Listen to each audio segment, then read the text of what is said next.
¿Cómo están? Bienvenidas y bienvenidos a este cuarto seminario del curso de especialización de los aportes del psicoanálisis a la integración de la terapia psicodélica. Les doy la más cordial bienvenida a esta mirada, a esta propuesta de pensar psicoanalíticamente los estados y los procesos psicodélicos, ¿no? Desde sus orígenes estuvieron familiarizadas la clínica psicoanalítica, la psiquiatría, ¿no? Tuvo una edad de oro en la investigación con los psicodélicos. Los psicoanalistas, como vimos en la sesión pasada, fueron los primeros en trabajar con una mirada eh, clínica el uso de enteógenos, la recordada terapia psicolítica, ¿no? Tanto la terapia psicodélica como la terapia psicoanalítica ofrecen un espacio de transformación personal basada en el conocimiento y en la experiencia del terapeuta. Ambas tienen esta cualidad de interesarnos por la subjetividad de nuestros consultantes y ambos enfoques, la terapia psicoanalítica y la terapia psiquiátrica, fundamentalmente son experiencias relacionales. Por supuesto que giran en un marco ético, donde el elemento que prevalece es la confidencialidad, la privacidad, la ausencia de prejuicios y la amoralidad, no la inmoralidad. No vamos en contra de la moral, sino en un espacio totalmente abierto a lo que se nos venga. Desde ahí el cultivo de la postura receptiva, de apertura hacia las nuevas experiencias. Eh, Hay distinciones, por supuesto, el psicoanálisis ofrece un recorrido un poco más lento, eh, con énfasis predominante en la comprensión y la restauración del trauma y de las huellas que este dejó, tanto en las memorias implícitas que vamos a ver hoy, tanto en cuanto a el modo en cómo me relaciono con mis parejas, con mis amigos, conmigo mismo, con Dios, con la vida. Eh, y en ese sentido, esta mirada, este lente sobre estos estados alternos de conciencia que vamos a ver en dos sesiones más, que vemos en la clínica cuando observamos la asociación libre de nuestros pacientes, o cuando nos cuentan los sueños, ¿no? O cuando se abre la transferencia positiva o negativa con el terapeuta, los momentos de disociación, los distintos estados del self que también vamos a ver más adelante. Eh, eh, Trabajamos de alguna manera con estados distintos de conciencia en la clínica psicoanalítica. Si bien es cierto, hay momentos donde se viven experiencias sensibles, luminosas, ocurren por lo general de una manera más sutil en la clínica psicoanalítica, pero a menudo los psicoanalistas no ponen el foco ahí. Es muy raro encontrar literatura relacionada con experiencias de ámbito trascendente en la clínica. Las experiencias de la terapia psicodélica por lo general se le ponen el foco a este modo de experimentar la subjetividad y ofrecen una entrada a veces más rápida, a veces más dramática y se centran inicialmente en un estado o en estados no ordinarios de conciencia, eh, a diferencia de la terapia analítica, que es un poco más lenta. Eh, si bien es cierto, en los libros que encontramos de cobertura psicodélica se habla de la transferencia, pero no se enfatiza en un modo especial, como lo ve el psicoanálisis, en torno a la investigación de cómo la dinámica relacional de alguna manera está describiendo, está escenificando y potencialmente transformando eh, los modelos relacionales implícitos o los principios organizadores de la experiencia que vamos a ver en un ratito. Entonces, el uso terapéutico que hoy encontramos en los psicodélicos se enfoca también, al igual que el psicoanálisis, en la curación, la transformación personal, ¿no? Aunque los terapeutas psicodélicos no lo sepan, de alguna manera Freud lo diría, ¿no? Reconocería que se pasa por el proceso de recordar, repetir y elaborar. Eso es básicamente el trabajo de integración en general que encontramos hoy. Eh, La terapia más enfocada a los estados superiores de conciencia le pone un foco de comprensión al aspecto transpersonal de la vida psíquica, eh, y se centra básicamente en cómo eso se integra en un proceso habitual, el proceso vital de la persona, pero poco se teoriza en torno a el cotidiano y a los modelos implícitos que por lo general una persona se mueve el 95% de su día. Por tanto, yo sugiero, ya que vi que este curso lo están tomando no solo terapeutas psicodélicos, sino también psicoanalistas, que los psicoanalistas son las personas, a mi entender, los profesionales más calificados, diría yo, o ideales para convertirse en acompañantes de terapia psicodélica y, por supuesto, para el trabajo de la integración. Eh, los psicoanalistas están bastante formados y familiarizados en los terrenos que se abren en experiencias psicodélicas, podrían perfectamente navegarlos hábilmente y con mucha destreza. Un psicoanalista formado, terapiado, supervisado, ha cultivado la capacidad de conectar, de empatizar, de curiosidad, de silencio, ¿no? Eh, a través de su propia formación, de su propia práctica, de su propio análisis personal. Y bueno, los psicoanalistas disponen, ofrecen un espacio de reflexión profundo sobre la interioridad y sobre la relevancia de estas dimensiones más sensibles en la vida cotidiana. Por tanto, a medida que los psicoanalistas se sigan educando sobre psicodélicos, este potencial podría realizarse de manera más sólida.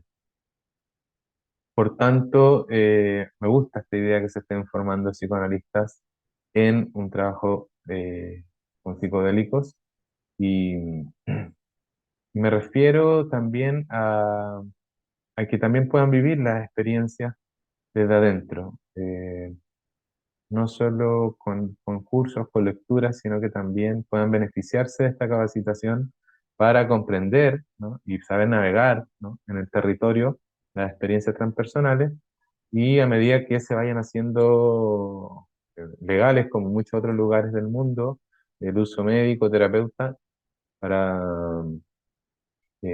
los analistas también puedan optar e incorporarlos en su relación analítica o puedan ser escogidos por pacientes para integrar eh, las vivencias que han tenido dentro o fuera del vínculo con ustedes. Entonces, vamos a ver hoy una cuestión súper interesante que es notable en torno a las sesiones con dosis bajitas, ¿no? Con las microdosis. Eh, Hay pacientes que han trabajado con microdosis, por lo general reportan que perciben aspectos sutiles de su experiencia que normalmente no podrían ver o no pueden, no habían podido conectar. Eh, Pacientes que reportan que empezaron a tomar conciencia de que algo les faltaba en su interior o podían darse cuenta de la sensación de la presencia de una ausencia. Eh, y fue en este contexto que quisimos incorporar un aporte del psicoanálisis contemporáneo, que es justamente el concepto de los principios organizadores de la experiencia. Eh, ya sabemos que Winnicott habló sobre la regresión, es decir, no, no pensaba como otros analistas que regresionar era per se patológico, es decir, que un adulto, parte de este adulto, volvieran a actuar como en etapas tempranas, como si fueran por primera vez, ¿no? Justamente el crisol para una relación creativa, apasionada, decía Winnicott, era justamente revivir eh, esas partes que están ligadas al desarrollo temprano, que no habían tenido la posibilidad de editar las cosas necesarias para el desarrollo psíquico. Y justamente en un proceso terapéutico, Winnicott le da la bienvenida a esta regresión con la posibilidad de restaurar, ¿no? Lo que no alcanzó, lo que faltó. Y enfatizó, por supuesto, en poder alternar distintos estados de conciencia y modos de percepción como algo esencial para la salud y el crecimiento psíquico. Nosotros aquí en Chile tuvimos un grande, Ignacio Mate Blanco, que fue un, bueno, era chileno italiano, no tan conocido, que hablaba ya de estos estados de conciencia y él centró sus ideas, ofreció un modo cartográfico, por decirlo así, de los estados de conciencia, eh, preponderantemente desde un enfoque de diferencia y desdiferenciación, un enfoque de igualdad y de desidentificación. Y él hablaba básicamente que los estados más diferenciados son los de la conciencia discursiva, es decir, la conciencia ordinaria, habitual, de la memoria declarativa, y lo distinguía de otros estados menos diferenciados, y él decía que nuestras partes más diferenciadas tienen que ver con el proceso de pensar, planificar, organizar nuestra vida, navegar en la vida, y otras partes de nosotros operaban en un nivel menos diferenciado. Y por lo general, esas partes menos diferenciadas o más difíciles de diferenciar eran a nivel emocional y se reflejaban en nuestro estado de ánimo o en ciertas formas, por decirlo de algún modo, enquistadas, almacenadas, incrustadas en la afectividad y en la corporalidad. Ese nivel más bajo entre uno mismo y lo otro, él le llamaba nivel desdiferenciado. Esta desdiferenciación más profunda, es decir, el estado más regresivo, indiferenciado que hablaba Mate Blanco, eh, él llegó a mencionar incluso el estado de conciencia unitiva, donde prácticamente uno no se distingue como sujeto aparte, es decir, no hay diferenciación entre sujeto y objeto. Y según Mate Blanco, siempre tenemos acceso a ese potencial, llamado más sensibles de la conciencia. Y justamente la salud psíquica estaría marcada por la conciencia de esto y la capacidad de navegar entre estos distintos estados, ¿no? El trabajo, el aporte de Mate Blanco fue súper, súper importante y lo menciono también porque es un referente grande en el psicoanálisis. Ofreció una comprensión teórica súper importante en torno a una dimensión más profunda, ¿no? Él llegaba, hacia que hasta ahí, llegaba al inconsciente personal y después hay una sensación sentida de conexión con el inconsciente colectivo que podríamos conectarlo con la idea de Jung, ¿no? De todos los seres, eh, prácticamente una capa transpersonal de la conciencia que a menudo es una comprensión, una vivencia que se tiene en el trabajo con psicodélicos. También ofrece una manera de empezar a pensar la curación o el nexo que podría haber con lo transgeneracional de la experiencia psicodélica. Por tanto, ¿a qué quiero ir? Que ningún estado de conciencia es intrínsecamente mejor que otro. El objetivo del psicoanálisis es ayudar a la persona y aprender a regular y a navegar bien por los distintos estados de conciencia de una manera más prudente, más hábil, ¿no? Eh, por tanto, el reexaminar la idea de regresionar, que una persona regresione, eh, y relacionarnos con los estados distintos de conciencia o extraordinarios de conciencia desde una posición del psicoanálisis relacional, nos puede permitir a un terapeuta psicodélico o a un analista entender la importancia, por ejemplo, de la regulación mutua de los estados de conciencia, que es una cuestión clave, ¿no? La corregulación psicobiológica hoy se entiende como una de las bases fundamentales de cualquier proceso terapéutico. Es decir, la capacidad y la tarea que debería tener un terapeuta es facilitar el cambio a un estado más adecuado, más integrado, y básicamente se hace con la capacidad de regulación interna que tenga el terapeuta y pueda transmitir interpersonalmente al moverse en estos distintos estados de conciencia. Hoy se habla mucho del trauma, hoy se habla mucho de la conciencia modificada y por supuesto llevó a los psicoanalistas a interesarse en la terapia psicodélica. Vamos a partir con esta frase de Stanislav Grof, una idea tomada de un libro de él, de Psicología del Futuro. Dice: aunque los pacientes hayan tenido experiencias trascendentes o trascendentales profundas en los primeros momentos de la sesión, pueden tener efectos secundarios negativos si durante el proceso de retorno se quedan atascados en algún material psicodinámico no resuelto. A la inversa, una sesión difícil con estados paranoides y experiencias infernales puede ser extremadamente terapéutica si se resuelve bien. Me imagino que las personas que han tenido alguna experiencia tan personal habrán entendido con, más sensiblemente esa idea de Groff. La experiencia psiquedélica está marcada por estados no ordinarios de conciencia, eh, y por lo general estos estados tienen muchas cualidades en común con los que dicen algunos pensadores analíticos, en el sentido que se desdibujan los límites entre el yo y lo otro, o el otro, entre el pasado y el futuro, el interior y el exterior. Y a menudo estos estados unitivos son los que llevan a una percepción de conexión o de extensión con otras formas de vida, otras formas distintas de pensar, de percibir, y también conducen a menudo a una experiencia vívida de naturaleza eh, inconsciente, transgeneracional, a veces transpersonal, y por supuesto con una ligadura muy significativa en relación al sufrimiento, ¿no? O a distintos estados que podrían implicar una sensación sentida del contacto de memorias, por ejemplo, transgeneracionales, ¿no? Están los estados regresivos que facilitan los psicodélicos no son precisamente o puramente hacia la infancia, hacia modos de relacionarnos a la infancia, sino que también pueden sobrepasar con creces lo estudiado por el psicoanálisis. De ahí la nutrición mutua entre el psicoanálisis y la terapia psicodélica es clave.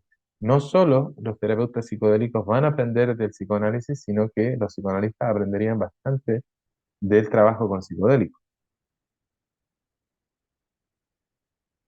Eh, el mismo Groff habla mucho de los estados regresivos. Muchas personas en estados psicodélicos reportan vivencias intrauterinas de nacimiento o de renacimiento o de su vida como bebé. Eh, si ustedes recuerdan a Wilfred Bion, uno de los grandes psicoanalistas de todos los tiempos, él se centró en el proceso analítico en torno al proceso de pensar y de conocer. K era el lenguaje que él hacía alusión a este proceso de pensar y conocer, y él decía, él le llamaba con este código, ¿no? Con esta letra, la letra K, que era la meta de la psicoterapia, era transformar la K, el sistema K o el modo K. En definitiva, es transformar el modo de pensar y de conocer, es decir, un cambio en la forma en cómo el paciente piensa, siente y percibe. Más adelante, incluso, Wilfred Bion utilizó la letra O, ¿no? Una O mayúscula, entre comillas, para hacer alusión como un código neutro, ¿no? Sin investidura religiosa, a la verdad última o incognoscible, ¿no? Diciéndolo en términos más occidentales, para referirse a Dios, ¿no? Y él decía que esta verdad última, incognoscible, que aborda, por supuesto, digamos, la parte mística, es de lo que se ocupa finalmente y hondamente y fundamentalmente el psicoanálisis, ¿no? Esa unión en algún momento con el absoluto. De hecho, Bayon hablaba del énfasis en las transformaciones que yo tengo sobre O. Y él vio como un cambio en relación a cómo yo perciba el o lo trascendente, o lo último, eh, va a generar transformaciones también en el propio sentido del ser en el mundo. Es decir, las transformaciones en O pueden ser tremendamente turbulentas, ¿no? Pueden generar ansiedad, pueden generar una crisis psicoespiritual, como diría Groff, eh, puesto que se ve amenazada las anclas de seguridad o identidad de las narrativas normales. Es decir, mi modo habitual de pensar puede cambiar abruptamente con una experiencia distinta que yo tenga con lo trascendente, que Bayon le llamaba O. Entonces, Wilfred Bion habló de una intensa explosión emocional catastrófica que pueden vivir personas que se encuentran directamente con lo sagrado, con lo luminoso o con O, y puede provocar un cambio radical en el sentido de cómo veo, cómo entiendo la realidad. Y por tanto, las transformaciones de O son una experiencia eh, categóricamente distinta a cualquier otro tipo de transformación, ¿no? Que puede generar cambios abruptos, repentinos, completos, no solo en cómo percibo la vida, sino un cambio profundo en el sentido de identidad y del ser. Las experiencias psicodélicas por lo general nos ofrecen un acceso sensible y profundo a estados preverbales no simbolizados, es decir, que no están en la memoria declarativa, vivencias que están codificadas en mi cerebro derecho, en las memorias implícitas, donde están los modos primarios de apego, por ejemplo, de la teoría de apego, los modelos operativos internos, es decir, cómo yo me aproximo a alguien, qué expectativas tengo de alguien, ¿no? Apego seguro, apego ansioso, desorganizado. Y una de las cuestiones más interesantes que nos dice el psicoanálisis relacional y los estudiosos del trabajo clínico es justamente eh, el acceso a las memorias implícitas. Eso que a veces alguien que toma microdosis o está en un proceso de psicoterapia con microdosis dice, accedí a algo que no me di cuenta, pero que siempre estuvo allí. Es decir, en términos psicodinámicos, la experiencia con microdosis o con macrodosis va a tener un enorme potencial para ayudar a que estos estados implícitos, no simbolizados, entren en el reino de la simbolización. Es decir, en el discurso. Dis es corte, con el curso de la vida. Poner en el discurso es separa transitoriamente la vida para yo poner en palabras, en narrativa, e inscribir la historia, mi historia. Winnicott dijo alguna vez, ¿por qué el paciente sigue preocupado de esto si pertenece al pasado? ¿No? Se preguntó él.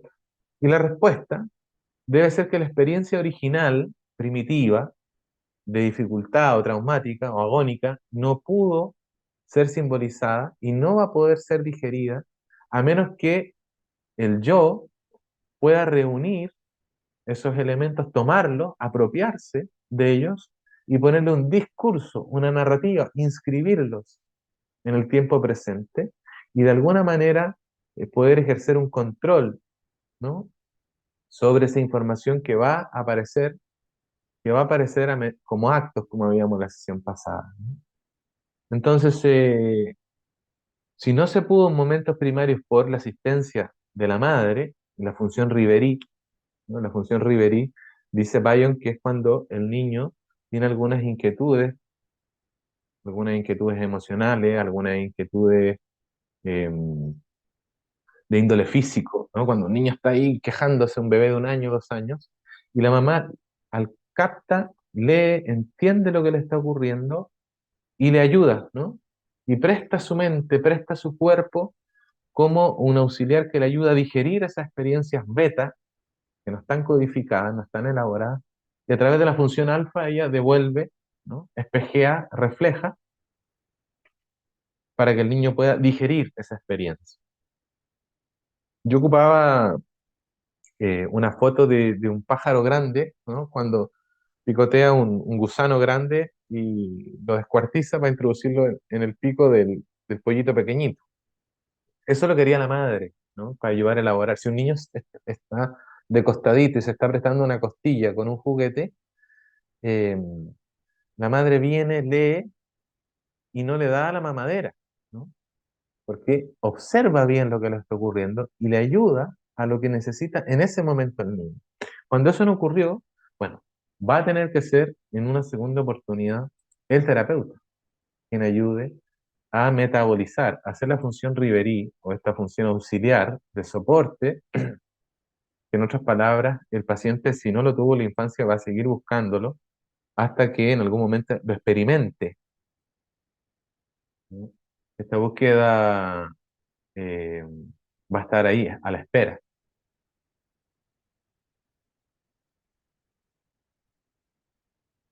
Por ejemplo, alguien me escribió que qué pasaba en torno a estas memorias y el concepto del mal viaje, ¿no? Alguien puede comenzar sintiéndose mal en un proceso o puede relatar que estuvo muy mal o lo puede llamar por teléfono y decir, ahí que me tomé un LSD, un hongo, y al principio estoy pasando un momento muy ansioso de vértigo, que es cosa habitual en el despegue, y puede sentirse profundamente solo o aterrorizado o en peligro, ¿no? Por supuesto, esto no se da cuando, o se aborda de una manera distinta cuando el entorno es seguro. Y va a ser mucho mejor hacerlo en relación, por supuesto, porque ahí va a surgir la oportunidad de experimentar esta vivencia de incomodidad o una variedad de afectos preverbales de la memoria implícita con un contenedor seguro y confiable, ¿no? Y de este modo la persona va a poder eh, vivir una experiencia novedosa, ya no va a tener que defenderse y pelear contra cosas que no entiende, contra demonios, o anda a saber cómo se presentan simbólicamente esos afectos no digeridos, y va a tener un reflejo disponible, ¿no? De un cuidador, de un terapeuta. Y esto va a permitir, por supuesto, análogamente la reparación de viejas huellas de unión, ¿no? De fusión con la madre, ahora con el terapeuta. Donde el terapeuta es suficientemente bueno, eh, va a ayudar y contener de una manera adecuada cuando se intensifican estos procesos eh, regresivos. En el lenguaje analítico podríamos decir que el trabajo psicodélico facilita esta regresión, a veces a los puntos traumáticos, a las rupturas que hubieron en el desarrollo, así como a experiencias preverbales o de memorias implícitas que vamos a revisar ahora. Tenemos aquí una idea muy interesante que Matthew Nuhr, un psiquiatra y neurocientífico del Instituto Psiquiátrico de Neurociencia del King College, habla de la identidad narrativa. Y él habla que hay dos yo. Tenemos el yo mínimo y el yo narrativo. Él dice que el yo mínimo consta de percepciones sensoriales, interoceptivas y exteroceptivas momento a momento. Es como el radar de mi corporalidad, de mi sensopercepción, que está presente, ¿no? Está operando en mi parte más antigua, más animal, ¿no? Menos de palabra, menos de símbolos, pero que está sintiendo y chequeando la realidad y experimentando la realidad. Esto tiene relación con lo que Donald Stern habla de la experiencia no formulada o los elementos beta que les dije delante de Wilfred Bion. Dicho de otro modo, este yo mínimo que dice Newt se caracteriza por la transitorialidad, la inmediatez y la intensidad de la sensación en lugar de discriminaciones agudas respecto al tiempo y el espacio, las constricciones del lenguaje, la imaginación del pasado, del futuro, ¿sí? O la necesidad de extraer cierta información de la conciencia, es decir, a través de las propias defensas. Esto tiene que ver, los que quieran echarle una mirada y revisar algún paper o PDF por ahí, con el conocimiento relacional implícito que investiga el grupo de Boston o la memoria relacional implícita o la memoria no declarativa, dependiendo de los distintos grupos de investigadores, ¿no? Tienen esos distintos nombres. Échenle una miradita por ahí. Y el yo narrativo, por otro lado, tiene que ver con la noción personal y familiar de quienes somos, que está fundada y constituida por el contexto sociocultural, por los genes, por la recolección única de recuerdos, por experiencias, triunfos, traumas que recuerdo, sistemas de valores. Es decir, la historia que presenciamos desplegándose en la vida ante nosotros, vividas por nuestra particularidad, por nuestras características, por nuestras actuaciones conscientes o inconscientes, por nuestra historia que recordamos, ¿no? Eh, y por supuesto, este yo narrativo se mantiene con una sensación ilusoria de que está transitando sobre el presente, hacia el futuro, ¿no? Dejando cierto material fuera de la conciencia, privilegiando una información sobre otra. Este material que queda fuera de la conciencia es justamente el más importante que vamos a realizar hoy, que se moviliza a cada momento y por sobre todo en las terapias psicodélicas, ya sea con macro o microdosis, eh, va a ser la manifestación de su intensidad. Como parte de su intento de generar unidad y cohesión interna, la identidad narrativa contiene, mantiene y excluye conflictos complejos o arquetipos, ciertos tipos de memoria, afectos y disociaciones. Esto tiene que ver entonces con la memoria declarativa y la memoria explícita.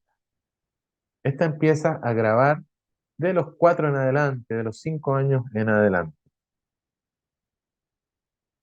La anterior graba desde antes de nacer. El yo mínimo es el que tiene los recuerdos históricos de cómo mi mente se organizó y construyó su subjetividad a través de la intersubjetividad en relación a mis cuidadores primarios.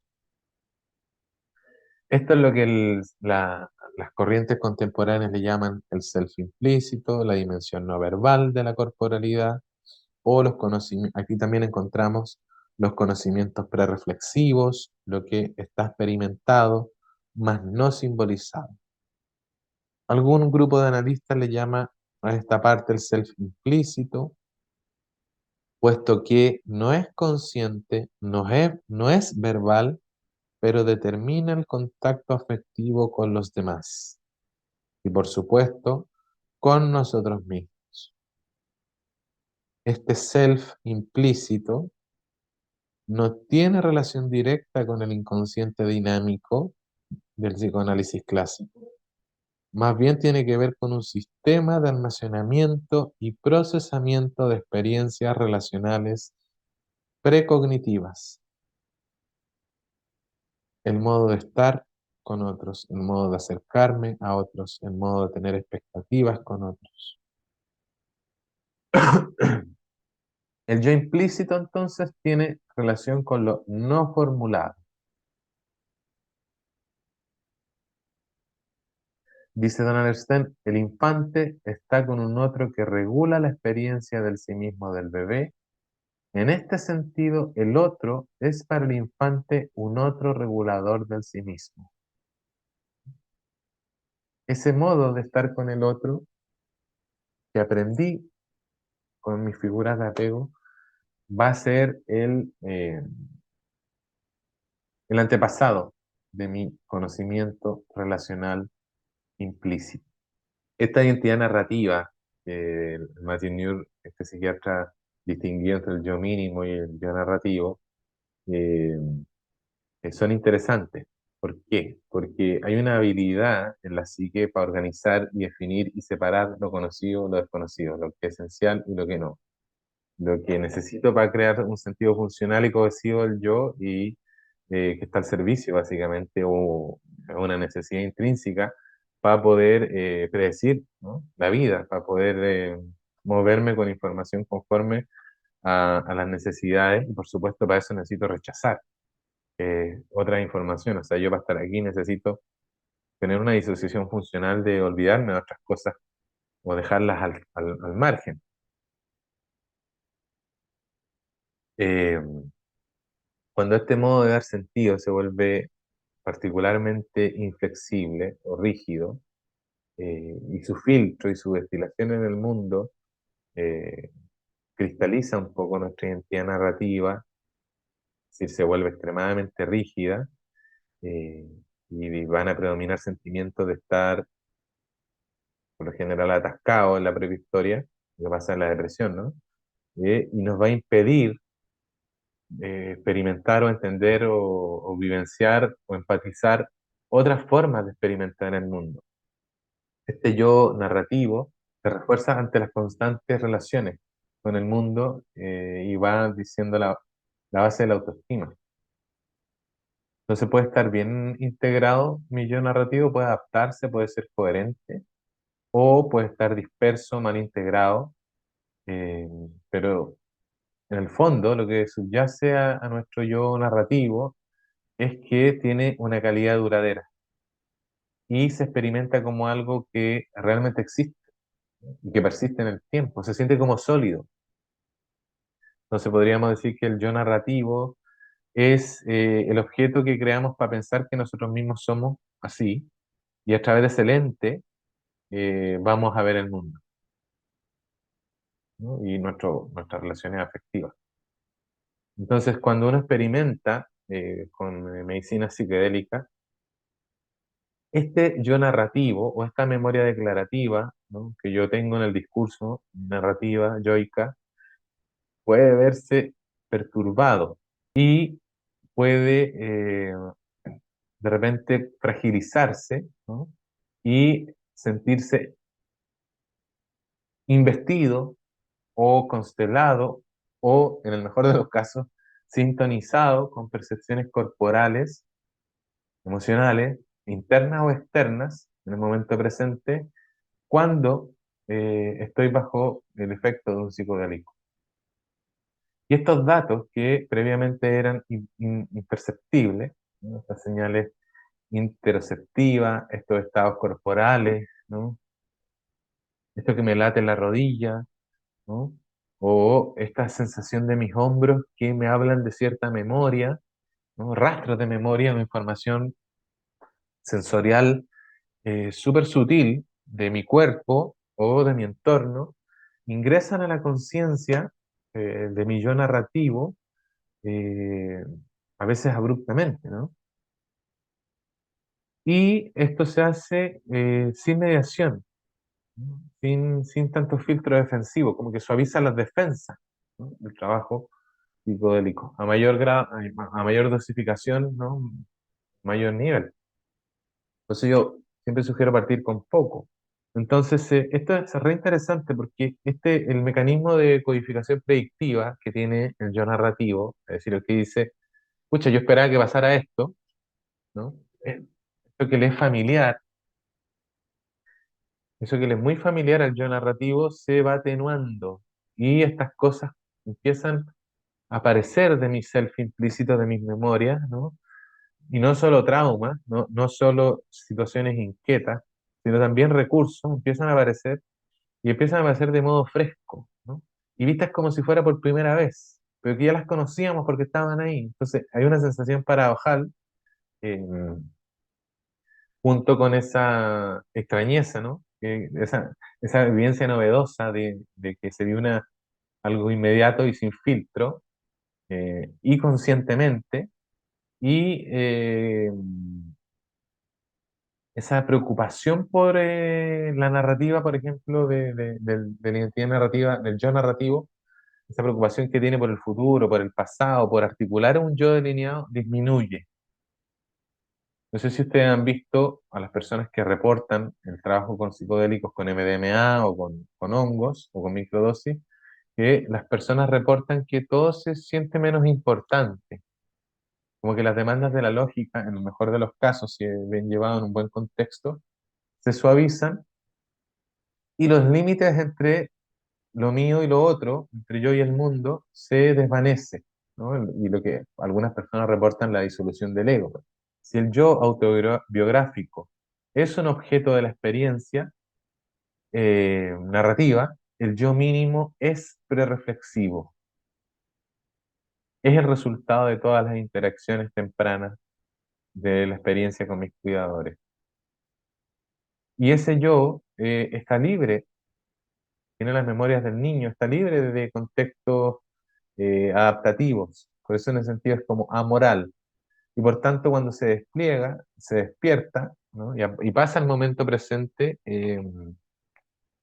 uno lo vive paradojal, ¿no? Porque como que uno se autoriza, se da más permiso para la espontánea. ¿Qué es lo que dice la investigación neurofisiológica, las neurociencias que han descubierto en torno al yo narrativo? El yo narrativo se mapea bastante bien en la red de modo predeterminado, que le hablamos la sesión pasada. Esos circuitos, esas áreas conectadas de la corteza prefrontal que se conectan con otras partes del cerebro, muestran una actividad ahí muy fuerte y sincrónica cuando aparece la presencia de un psicodélico. Es decir, ¿se acuerdan cuando hablamos que la depresión queda ahí en esta red de modo predeterminado? Justamente esa actividad que se da en las introspecciones se ven atravesadas por el psicodélico, interrumpen el discurso circular. Dicho de otro modo, bajo la influencia de alguna medicina psicodélica de los serotoninérgicos que hemos hablado, la actividad de estos redes de modo predeterminado de los DMN se altera de manera predecible y reflejan este ablandamiento de la identidad narrativa que verbalizan los participantes que se someten al trabajo con psicodélicos. Hay un estudio en el Imperial College donde este autor, Nur, examinó esta asociación entre la actividad de los redes de modos predeterminados, estos puntos nodales del cerebro y los cambios fenomenológicos en la personalidad provocados por la psilocibina, eh, donde utilizó resonancias magnéticas simultáneas y los informes subjetivos. Este grupo encontró una correlación significativa entre la disminución de esta función principal de la red de modo predeterminado y la relajación subjetiva de la identidad narrativa. Y la identidad narrativa es donde está el discurso pegado, circular, ¿no? Me va a ir mal, yo no nací para estar en este mundo, yo me esperaba que pasara esto. Los participantes reportan en esta investigación que la experiencia eh, destacada y que marcó un punto distinto fue la sensación de vitalidad e inmediatez que generaba la espontaneidad del psicodélico. Y esto es lo que los psicoanalistas le llaman la experiencia cercana o los momentos de encuentro o el estado de conciencia diádicamente compartido o expandido de Tronic. Entonces, muchos de estos pacientes que reportan en la literatura transpersonal la disolución del ego, reportan esta sensación de expansión, de unidad, que justamente, que tiene esta cualidad mística, que justamente es el abrazo entre el yo narrativo y el yo mínimo, ¿no? Hay como un descanso del discurso y hay una emergencia del yo mínimo y ya no es tan mínimo en estos estados. Por tanto, uno siente la disolución del ego en el sentido que eh, es embargado por estas otras memorias preverbales, ¿no? Por decirlo así, del yo mínimo. Y a eso, clínicamente, la explicación que vimos recién, ¿no? Que se le llama en la literatura más transpersonal la disolución del ego, que en muchos casos está acompañada a veces por terror, por ansiedad fuerte, por miedo, y con una sensación paradojal, porque hay una sensación de extrañeza y de pérdida de control provocada por esta avalancha de nuevas sensaciones y asociaciones, ¿no? Que trae el yo mínimo. Por tanto, estos espacios van a claramente a reflejar una ruptura en el sentido cotidiano del yo narrativo. Yo soy mi cuerpo, yo soy mi mente, yo soy mi contexto, mi identidad. Todo eso se empieza a diluir transitoriamente y esos aspectos disociados que pueden estar en el yo mínimo pueden también dar rica información interesante para la clínica, ¿no? En torno a los distintos tipos de inconsciente que pueden desplegar información relevante. Por tanto, la aparición en el centro de atención de la conciencia del yo mínimo puede parecer extraña, pero paradojalmente familiar. Es una sensación paradójica liberadora, porque la gente, por ejemplo, en la sesión de ayahuasca dice, me morí, enfrenté la muerte, estuve en los infiernos, pero me siento más vivo que nunca, ¿no? O nunca me había sentido tan mal, tan desorganizado, pero también tan seguro en este ambiente contenido y cuidado por ustedes. Entonces, bueno, en la literatura se encuentran, ¿no? Estos procesos duros de la noche oscura del alma, que pueden incluso percibirse como un despertar espiritual, cuando alguien está viviendo ese proceso, ¿no? De una dosis intermedia y están aflorando esta información, eh, se puede llamar una crisis psicoespiritual o una transfiguración, ¿no? En términos judeocristianos. Y este proceso de casi muerte, de terror o de renacimiento, es una narrativa reconocida, ¿no? En toda la literatura, de todas las culturas, de todas las tradiciones a lo largo de todos los tiempos, no es algo novedoso. Ahora, en la narrativa del trabajo psicodélico, cuando uno revisa los recuerdos sobre acciones pasadas de uno o de otro, puede llegar a ciertas clarificaciones en torno a los valores personales, la necesidad de reconciliar, de integrar estados dispares o partes mías que tenía adormecidas, ¿no? Eh, o cosas que había dejado de hacer, cosas que había olvidado y que me gustaban, etcétera. Entonces, es re interesante todo esto porque los terapeutas, ya sean terapeutas psicodélicos o analistas, en nuestros mejores momentos, siempre estamos dispuestos a una sintonía eh, con nuestros pacientes. Estamos como disponibles y somos expertos en mantener una postura de atención, de empatía y de curiosidad, aceptando, ¿no? Sin importar cuánto se muevan las aguas, pero estando ahí. Y este principio, si está bien integrado, de manera similar como lo hacen los terapeutas psicodélicos, tanto en el psicoanálisis y terapia psicodélica, van a propiciar o buscar un estado de seguridad profundo en la diada. Al igual que en el psicoanálisis, ¿no? El enfoque del tratamiento recomendado, por ejemplo, durante las crisis psicodélicas, no es la supresión emocional o el restablecimiento de las viejas defensas, ¿no? Sino que más bien lo que se requiere cuando ocurre esto en terapia psicodélica o en terapia psicoanalítica es la presencia encarnada, es decir, ser un testimonio viviente y sostenido de una experiencia compartida, intensa, es surfear juntos en la ola. Es decir, el terapeuta psicodélico o el psicoanalista son observadores pero participantes en el proceso y van a estar comprometidos en el proceso de curación y de creación de contenido con una disposición estable y continua. ¿Qué quiero decir con esto? Que por más fuerte que se ponga la cuestión, tenemos que estar ahí. Aunque no entendamos lo que esté pasando, tenemos que estar ahí. Que se reportan los pacientes que junto, cuando están viviendo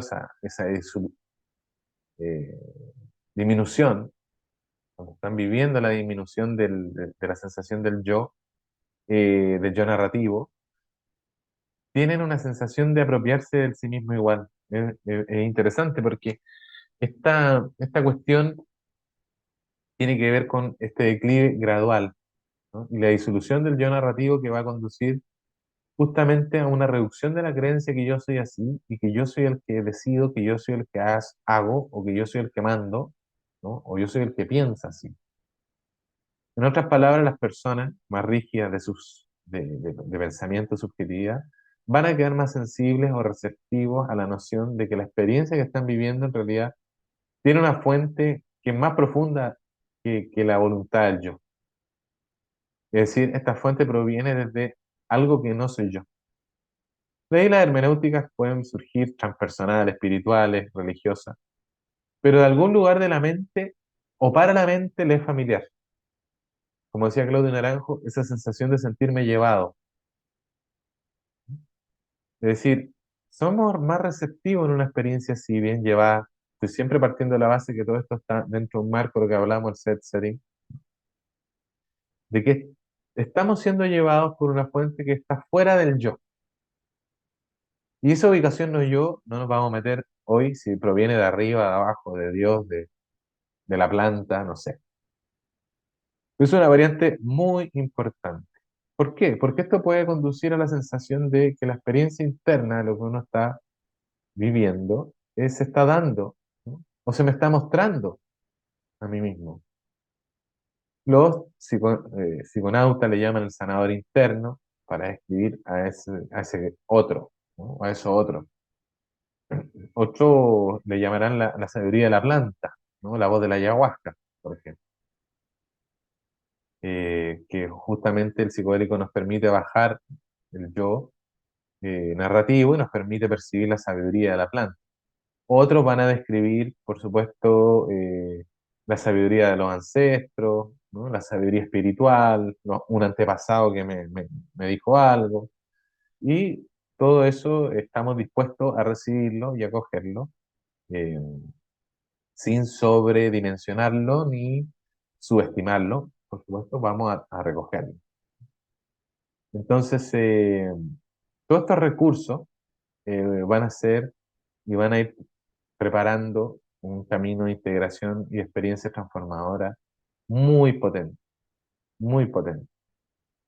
Eh, por tanto, la preparación del terapeuta psicoanalítico y psicodélico es clave para poder meternos en la cura, incluso en situaciones fuertes, aterradoras, pero la alianza, que vamos a ver el último seminario, esta confianza mutua, que nos vamos a entregar al proceso y que vamos a salir bien, es clave.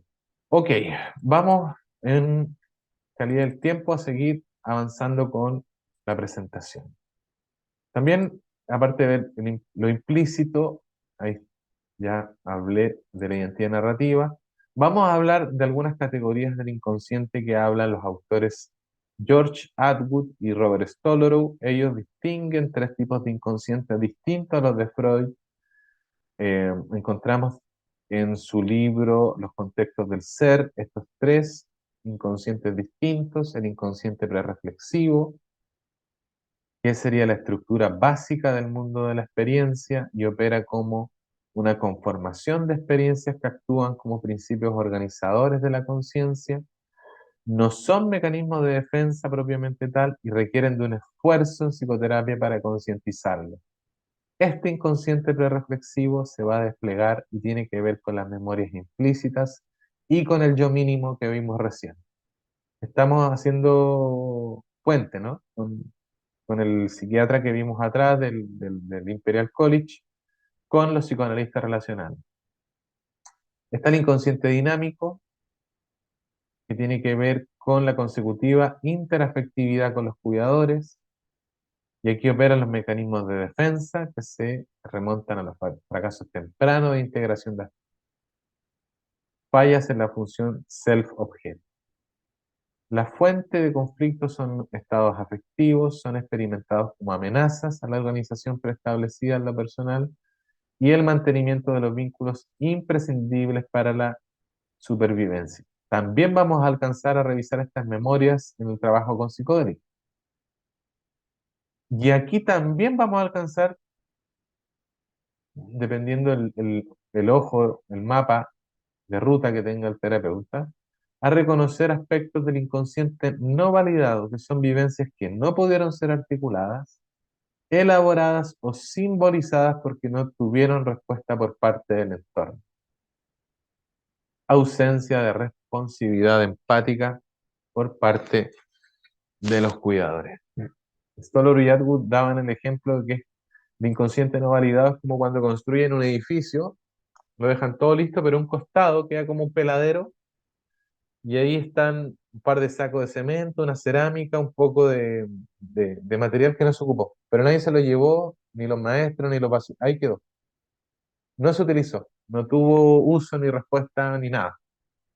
Los principios organizadores de la experiencia, que es lo que nos vamos a fijar cuando trabajemos con pacientes, integrando las experiencias psiquedélicas, son justamente lo prereflexivo y alude a lo que hacemos, pensamos y sentimos sin la intencionalidad reflexiva o atención focal mientras eso ocurre.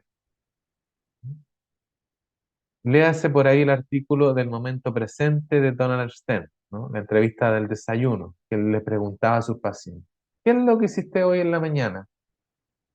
Tomé desayuno. ¿Qué pan comiste? No sé, una marraqueta, una yuya, no sé, algo de mantequilla, queso, no sé qué le puse. La gente no sabe, dice él, lo hace todo automático. Se lava los dientes de una manera y no de otra, con una suavidad específica y no de otra. Abre los cajones para sacar la ropa de una manera y no de otra. Anda como en un automático, es decir, se está actuando con un patrón, un modelo prereflexivo, el 90% de la vida. Y lo prereflexivo es por general semiconsciente mientras transcurre y posteriormente se desliza al inconsciente, después se olvida. Uno no se da cuenta, lo que hace es por olvido. La organización habitual de la subjetividad de una persona descansa en ciertos principios que organizan la experiencia subjetiva e intersubjetiva de ciertos modos y no de otros. Miren qué interesante. La organización habitual de la subjetividad, es decir, cómo yo me organizo a mí mismo, descansa en ciertos principios que organizan la experiencia, que tienen que ver el cómo estoy conmigo y el cómo me relaciono con los otros, que de cierta forma y no de otra. Estos principios organizadores del inconsciente, prereflexivo y secuencias afectivas son patrones que se desarrollan como destilaciones de la experiencia vivida, ¿no? Son aprendizajes inconscientes implícitos que ya operan en automático y operan como un molde fijo, como un formato automático, es decir, cuando esto ocurre, sucede aquello y reacciono así. Formas de ser y estar que están fijadas en el inconsciente pre-reflexivo. Y esto es lo que teníamos en el temario, ¿no? Esto le da origen a lo que Stolorow y Atwood le llaman los principios organizadores de la experiencia y van a reflejar, por supuesto, cómo se espera que la vida proceda en base a cómo ha sido en el pasado. Son modos de estructuración de experiencias personales y son formas de ser aprendidas a través de la experiencia interactiva continua con los cuidadores en la primera infancia. Más detalles, este libro muy recomendado de 1992, Contextos del Ser, de los grandes Robert Stolorow y George Atwood, las bases intersubjetivas de la vida psíquica. Dicen ellos acá que, en definitiva, los principios organizadores de la experiencia son cristalizados en la interacción evolutiva entre el mundo subjetivo del niño y de sus cuidadores. Sea lo que sea que una persona no es capaz de sentir o saber, cae fuera de los horizontes de su mundo experiencial, sin requerir un contenedor. La rigidez asociada con los diversos tipos psicopatológicos puede comprenderse como una especie de congelamiento de los horizontes experienciales de un modo que otras perspectivas quedan indisponibles. Es decir, mis principios organizadores se van a rigidizar mi subjetividad, mis relaciones y mi modo de ver, ¿no? Y muchas psicopatologías se puede comprender como un congelamiento de los horizontes experienciales que una persona tiene en torno a sus modos y en torno a las perspectivas que dispone o no. O podríamos decir que una persona siempre está organizando sus experiencias emocionales y relacionales con tal de excluir lo que sienta inaceptable, intolerable o demasiado peligroso en contextos intersubjetivos particulares. ¿Qué es lo que excluye a una persona? Justamente todo lo que le haya devenido en sus orígenes de traumático o intolerable. Para Stolorow y Atwood, el trauma en el desarrollo se origina en un contexto formativo intersubjetivo temprano, cuyo aspecto central es una falta de sintonía afectiva, es decir, una rotura en el sistema de cuidado de regulación mutua entre el niño y el cuidador. Esto va a llevar a la pérdida de la capacidad del niño para regular sus afectos y en consecuencia un estado insoportable, aplastante, desintegrado y desorganizado. Estos afectos dolorosos se vuelven traumáticos cuando el entorno no ofrece la capacidad de respuesta empática que el niño necesita para contener, modular y aliviar esos impactos. Una experiencia clínica de Robert Stolorow. Fase 1. El cuidador responde con repulsión y frustración a las necesidades del niño, generando una reacción emocional dolorosa para el pequeño. Fase 2. El niño experimenta deseos de modelos objetales, de modelos parentales, para encontrar respuestas empáticas a su afecto doloroso, es decir, las necesidades de apego, contención, modulación y ayuda, pero el cuidador es incapaz de proporcionar respuesta empática. Ante esto, el niño percibe que sus sentimientos reactivos dolorosos no son bienvenidos y resultan lesivos para los cuidadores, por tanto debe secuestrarlos defensivamente, disociarlos para conservar el vínculo que le es necesario para la sobrevivencia. Estos sentimientos dolorosos apartados quedan internalizados y a posterior operan como una fuente de conflicto interno. En terapia, la reexposición de estos sentimientos tienden a movilizar una fuerte energía de resistencia. Para estos autores, el origen o la patogénesis del trauma tiene que ver con experiencias disruptivas o de pérdida, pero que no necesariamente son traumáticas. Sí hay un entorno con capacidad de respuesta. Es decir, cuando hay ausencia de sintonía y respuesta adecuada a las reacciones emocionales, el niño va a percibirlas como insoportables, por tanto, una fuente de estado traumático y psicopatología. Pueden haber muchas experiencias así, no precisamente disruptivas o abusos sexuales ni golpes, sino que falta de sintonía permanente, lo que podría generar trauma acumulativo, como dice Mazzucchelli. Y el trauma acumulativo a menudo proviene de una patología del carácter de los padres. Bueno, ¿cuáles son las consecuencias de todo esto que estamos hablando? Que el niño así puede sentirse impulsado a renunciar, a imaginar, a esperar, a desear lo que podría ser posible, puesto que todo ello solo ha aportado una vulnerabilidad insoportable y una tremenda frustración.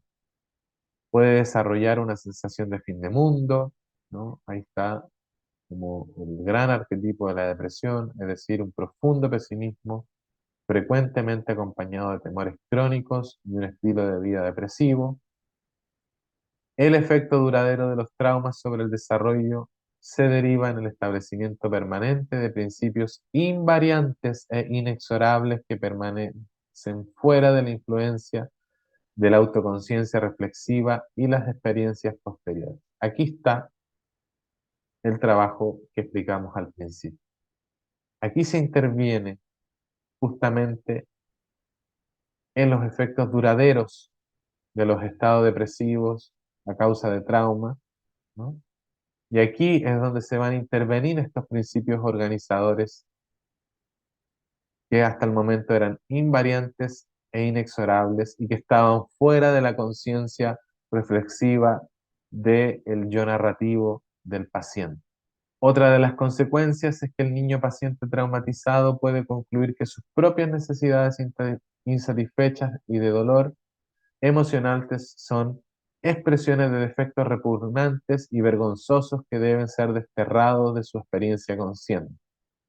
El niño paciente termina sintiendo que sus propios estados reactivos son causa de las experiencias traumáticas que lo produjeron, y se establecen así los principios organizadores que a menudo llevan la sustitución de la realidad subjetiva propia por la de los cuidadores. Miren qué interesante y qué profundo se puso la cosa. Cualquier experiencia posterior será portadora de una posibilidad real e inminente de experimentar el trauma original, ¿no? Ahí está la actitud defensiva. Importante para reflexionar, la posible retraumatización. Situaciones posteriores van a ser vividas como réplicas, porque los principios organizadores de la experiencia van a operar como un estado tractor, va a convocar, ¿no? Similar a lo que Freud llamaba la compulsión de repetición, en un intento de elaborar el trauma, ¿no? Va a estar convocando situaciones traumáticas e incluso podría precipitar a un terapeuta para que falle de manera traumática, ¿no? Y escenificar y perpetuar las dinámicas relacionales eh, traumáticas. Por ejemplo, ante la irrupción o una pérdida de un vínculo sostenedor que haya proporcionado un modo alternativo de experiencia organizativa, entran en escena los antiguos principios organizadores. Es decir, ¿cómo se podría dar si yo fui maltratado por una mujer cuidadora que más adelante alguien que me cuidó y me proporcionó un modelo alternativo de experiencia organizativa me vuelva a traicionar o a maltratar? Se vuelve a precipitar eso. Se convoca una especie de estado tractor, por supuesto, inconsciente. Se van a, digamos, a reproducir el trauma en la terapia, eh, y, por supuesto, no se va a entender esta escenificación. No se va a entender que sea una especie de enactment. Y bueno, el niño paciente deberá sobrevivir a la terapia del mismo modo que sobrevivió al trauma relacional temprano. Va a tener que adaptarse al cuidador, eh, y por lo general el terapeuta que no conoce estos enfoques va a tender a culpar el retraimiento esquizoide del paciente, o que es resistente a la terapia o que no cumple, puesto que por lo general todo se fundamenta en el mito de la mente aislada y la teoría intersubjetiva que postulan Atwood y Stolow dice que estamos siempre en relación. Por eso, un contexto va a proponer una impronta distinta caso a caso, dependiendo del mapa y la profundidad que pueda tener cada terapeuta. Para ir finalizando, Winnicott y Kohut coinciden en la importancia terapéutica de reconocer y admitir y dar validez a la perspectiva del paciente de la experiencia en la relación transferencial en relación al traumatismo original. La reacción ante el fallo actual del terapeuta va a tener sentido en la medida que este fallo actual es, desde el punto de vista del niño, el fallo del entorno original, con la diferencia, por supuesto, que el terapeuta bien capacitado, bien formado, va a reconocer y va a proponer una disponibilidad emocional distinta que va a contrastar con el pasado traumatógeno. Para el paciente gravemente traumatizado, el terapeuta no es la pantalla que sirve para proyectar la estructura interna, sino la continuación directa de una realidad temprana que fue demasiado distante, demasiado rechazante o poco merecedora de confianza. El terapeuta es el antiguo objeto con el que el paciente trata de mantener contacto. En terapia, la transferencia del terapeuta va a ser vivida como el padre secundariamente deseado y receptivo, comprensivo que, a través de su capacidad de respuesta empática, va a sostener y aliviar la reacción emocional dolorosa que ha sido vivida ante la repetición de aquella experiencia de rotura que se había dado en el desarrollo temprano. De este modo, el vínculo terapéutico se restablece y se expande, dando una mayor libertad a la emergencia y el despliegue del desarrollo temprano. El paciente va sintiendo una mayor confianza en sus reacciones emocionales frente a las expectativas de rechazo y decepción serán reconocidas, comprendidas y contenidas por el terapeuta. Se pone en marcha la posibilidad de que estos estados afectivos que habían quedado secuestrados por las experiencias primarias empiezan a desplegarse y gradualmente se van a empezar a integrar y transformar los afectos progresivamente en el trabajo de la psicoterapia. La dinámica terapéutica va a reflejar el trauma relacional y la posibilidad latente de retraumatizar o de mejorar. Aquí, un gráfico muy rudimentario, yo sé que tendrán claro porque no estudié diseño gráfico, pero bueno, la idea es representar cómo las experiencias traumáticas difíciles que el niño vivió en la infancia hicieron que tuviera que armarse de una fachada defensiva ante tanta desregulación que Winnicott llama el falso self, como una especie de autosostén que reemplaza el sostén que debería haber sido ejecutado por los cuidadores. Y esta máscara narcisista, este autosostén, esta fachada, este falso self, me va a ir cuidando hasta que llegue a la situación terapéutica donde a través de un proceso que no es una escala, sino un proceso circular en profundidad, va a ir permitiendo integrar, parándonos entre esas brechas disociadas, desafectadas, para permitir integrar mejor los aspectos vividos, experienciados, pero no elaborados. Las memorias implícitas que guardan la herencia, ¿no? Y guardan el estrés y la desregulación de tantos momentos que no tuvieron regulación afectiva. Todos los principios organizadores que estaban perpetuos, repitiéndose implícitamente, tendrán la oportunidad de transformarse en una experiencia novedosa en el hogar relacional propuesto por el terapeuta.